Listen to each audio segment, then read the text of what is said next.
ನಂದಲ್ಲ, ಈಗ ಕಾರ್ಯಕರ್ತರದ್ದು ಹೇಳಿದೆ ನಾನು. ನಿನ್ನೆ ಕೂಡ ನೀವು ನೋಡಿದ್ರಿ ಬೆಂಬಲಿಗರ ಸಭೆಯಲ್ಲಿ ಡಿಮ್ಯಾಂಡ್ ಏನಿತ್ತಂದ್ರೆ, ಇಲ್ಲ ಇದು ರೀಕನ್ಸಿಡರ್ ಆಗ್ಬೇಕು ಟಿಕೆಟ್ ಅನ್ನೋದು ಒಂದು. ಎರಡನೇದು, ನೀವು ಮಾಡದೇ ಇದ್ರೆ ವಿಳಂಬ ಆದರೆ ನಾವು ಪಕ್ಷೇತರ ನಿಲ್ಲಿಸ್ತೀವಿ, ಮೋದಿ ನಾಯಕತ್ವದ ಮೇಲೆ ಪಕ್ಷೇತರ ನಿಲ್ಲಿಸ್ತೀವಿ ಅಂತ ಹೇಳಿದ್ದಾರೆ. ಬಟ್ ನಾನು ಅವ್ರಿಗೆ ಇದ್ದದ್ದನ್ನು ಇಲ್ಲಿ ವಾತಾವರಣ ಅವರಿಗೆ ನಾನು ನನ್ನ ಫೀಡ್ಬ್ಯಾಕ್ ಕೊಟ್ಟಿದ್ದೀನಿ. ಬಟ್ ಅವರು ಕೂಡ ನನ್ನ ಲೆವೆಲಲ್ಲಿ ಅದು ತೀರ್ಮಾನ ಆಗೋದಲ್ಲ. ಮತ್ತು ನಮ್ಮ ಅರವಿಂದ್ ಬೆಲ್ಲದ ಸಹೋದರರು ಬಂದಿದ್ದಾರೆ, ಅವರು ಕೂಡ ಅಲ್ಲಿ ಅವತ್ತಿನ ಸಭೆಗೆ ಇವರು ಕೂಡ ಬರ್ತಾರೆ 24ಕ್ಕೆ. ಅಲ್ಲಿ ಏನಾಗುತ್ತೆ ನೋಡೋಣ, ಕಾದು ನೋಡೋಣ. ಬಿಜೆಪಿ ಯಾಕಂದ್ರೆ ಆಗಲೇ ಸ್ಟಾರ್ಟ್ ಆಗ್ಬಿಡುತ್ತೆ, ಬಿಜೆಪಿ ಅಭ್ಯರ್ಥಿ ಪ್ರಚಾರ ಆರಂಭ ಮಾಡ್ಯಾರ, ಜನರಿಗೆ ಗೊಂದಲ ಮೆಸೇಜ್ ಆಗುತ್ತಾ. ಒಂದ್ ವೇಳೆ ಚೇಂಜ್ ಮಾಡಿದಾಗ ನೀವೇನು ಟೈಮ್ ಬಾಂಡ್ ಕೊಟ್ಟು ಬೇಗನೆ ಆಗ್ಬೇಕಂತ ನಿಮ್ದೇನಾದ್ರು ಐತೆ? ನೋಡಿ, ಗೊಂದಲ ಆಗ್ತೈತೆ ಅನ್ನೋದು ಒಂದು ಭಾಗ ಒಪ್ತಕ್ಕಂಥದ್ದು. ಮತ್ತು ವರಿಷ್ಠದ ಒಂದು ಸಬ್ಜೆಕ್ಟ್ ವರಿಷ್ಠರ ಮುಂದಿದ್ದಾಗ ಅದು ತೀರ್ಮಾನ ಆಗತ್ತನ್ನ ಏನು ಹೇಳಕ್ಕಾಗೋದಲ್ಲ. ಇಷ್ಟೆಲ್ಲ ಆದ್ರೂ ಕೂಡ ನಿಮ್ ಟಿಕೆಟ್ ತಪ್ಪಿದೆ, ನಿಮ್ಮ ಕಾರ್ಯಕರ್ತರು ಒತ್ತಾಯ ಮಾಡ್ತಾ ಇದ್ದಾರೆ, ಪಕ್ಷೇತರ ನಿಲ್ಲಕ್ಕೆ ಆಗ್ರಹ ಮಾಡ್ತಾರೆ. ಆಸ್ ಎ ಕ್ಯಾಂಡಿಡೇಟ್ ಆಗಿ ನೀವು ಬಹಳ ಸಾಫ್ಟ್ ಇದ್ದೀರಲ್ಲ, ಏನ್ ಕಾರಣ?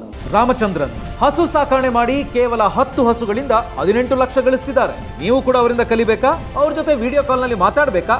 ಈಗಲೇ ಫ್ರೀಡಮ್ ಆಪ್ ಡೌನ್ಲೋಡ್ ಮಾಡಿ. ಅಲ್ಲ, ಸಾಫ್ಟ್ ಅಂತಂದ್ರೆ ನಾವು ಏನು ಮಾಡೋಕ್ಕಾಗಲ್ಲ. ಈಗ ಒಂದ್ಸಲ ವರಿಷ್ಠರು ಟಿಕೆಟ್ ಅಲಾಟ್ ಮಾಡಿದ್ದಾರೆ. ಈಗ ಎಲ್ಲ ಕಡೆ ಏನಂದರೆ 8 ಕ್ಷೇತ್ರ ಜನ ಅವರು ಈಗ ಟಿಕೆಟನ್ನು ಮರುಪರಿಶೀಲನೆ ಮಾಡಿರಿ, ಕರಡಿ ಸಂಗಣ್ಣವರಿಗೆ ಕೊಡಬೇಕು ಅಂದರೆ ಗೆಲ್ಲಲಿಕ್ಕೆ ಸಾಧ್ಯ ಐತೆ ಅನ್ನೋದನ್ನು ಒಂದು ವರದಿ ಕೊಟ್ಟಿದ್ದಾರೆ, ಅನಿಸಿಕೆಯನ್ನು ಕೊಟ್ಟಿದ್ದಾರೆ. ಈಗ ಅವ್ರ ಮುಂದೆ ಅದು ಅನಿಸಿಕೆಯನ್ನು ಪ್ರಸ್ತಾವನೆಯನ್ನು ಇಟ್ಟಿದ್ದಾರೆ ನಮ್ಮ ಕಾರ್ಯಕರ್ತರು. ನಾನು ಅವರಿಗೂ ಕೂಡ ಈ ಕಾರ್ಯಕರ್ತರ ಒಪಿನಿಯನ್ ಅಂತ ಅವ್ರ ಮುಂದೆ ಇಟ್ಟಿದ್ದೇವೆ. ಅವರು ಬೆಂಗಳೂರು ಲೆವೆಲ್ ಆಗ್ಬೇಕು, ಯಾಕಂದ್ರೆ 5 ಜನ ಒಂದೇ ದಿನ ಸೇರ್ಸೋಕ್ಕೆ ಭಾಳ ಕಷ್ಟ ಆಗ್ತದಂದ್ರೆ ಅವರು, ನೀವು ಕಷ್ಟ ಆಗುತ್ತಂದ್ರೆ ನಾವು ಬರ್ಲಿಕ್ಕಾಗೋದಲ್ಲ. 5 ಜನ ಏನಾದಾರ ಅವ್ರ ಪ್ರಮುಖರು, ಅವ್ರನ್ನ ಒಂದು ಕಡೆ ಸೇರಿಸಿ ಆ ಟೈಮ್ ಕೊಟ್ಟರೆ ಮಾತ್ರ ಬರ್ತಾನೆ ಅಂತ ಹೇಳಿದ್ದೇನೆ. ಅವ್ರು ಒಪ್ಕೊಂಡಿದ್ದಾರೆ 24ಕ್ಕೆ. ಆ ಸಭೆ ನಂತರ ಹೇಳ್ತೀನಿ. ಇಲ್ಲ, ಜೊತೆಗೆ ನಮ್ಮ ತಾಲೂಕವಾರು 4 ರಿಂದ 5 ಜನ ಮುಖಂಡರು ಕರ್ಕೊಂಡು 8 ತಾಲೂಕದವ್ರು ಕರ್ಕೊಂಡು ಹೋಗಿ.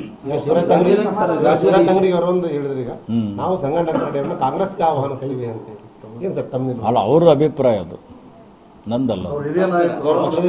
ಅಲ್ಲ, ಇರಬಹುದು ತಂಗಡಿಗೆ ಅವರಿಗೆ ನಾನು ಈ ವೇದಿಕೆ ಮುಖಾಂತರ ಅಭಿನಂದಿಸ್ತೇನೆ. ಹಿರಿತನಕ್ಕೆ ಒಂದು ಗೌರವ ಕೊಟ್ಟಿದ್ದಾರಲ್ಲ ತಂಗಡಿಗೆ ಅವರಿಗೆ ಅಭಿನಂದಿಸ್ತೇನೆ. ಇಲ್ಲ, ಅದನ್ನ ನಾನು ಹೆಂಗೆ ಹೇಳ, ಅದನ್ನ ಹೇಳಲಿಕ್ಕೆ ನಾನೇ ಯಾರದ್ ನೀವು ಹೋಲ್ಡ್ ಮಾಡ್ತಕ್ಕಂಥ